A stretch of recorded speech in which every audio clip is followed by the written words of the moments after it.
сиздин колуңуздан көп нерсе келет экен. Абдан жөндөмдүү, анан дагы аялдардын көңүлүн алгандай билет экенсиз. Рахмат. Анан сизге бир суроо берсем болобу? Өзүм деле мындай кичине ыңгайсыз болуп атам, бирок туура түшүнөсүз да. Сиздин жүрөгүңүз бош элеби? Көп эле болду бош. Байке жактыңыз да. Андан өксү. Байке коңузду алыңызчы. Жаңы эле унитаз кармап укпадыңыз беле? Чоңуз. Биринчиден сиз мен үчүн өтө эле жашсыз. Экинчиден мындай сулуу экенимди сизден угуп атам анын үчүн. Сиз мени туура эмес түшүнүп калдыңыз. Мага эмес, менин кайненеме жаап калдыңыз. Кайненеме? Ооба.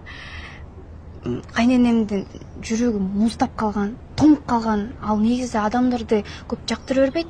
А сиз жаап калдыңар. Ошо муздап калган жүрөгүн жибитип бериңизчи. Суранам. Мен акча төлөп берип турам. Бул аванс азырынча.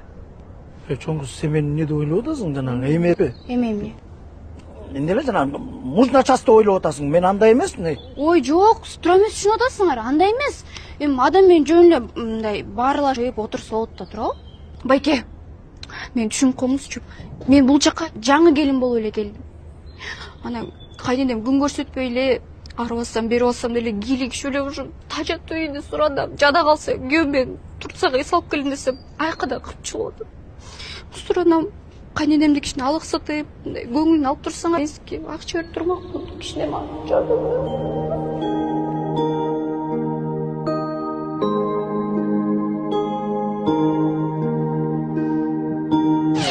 Жөнчө, аяктаганы баштап кичине узат, жөнчө. Байкем, кичине эме, ойлонуп көрбөйсүзбү? Ойлонбойм.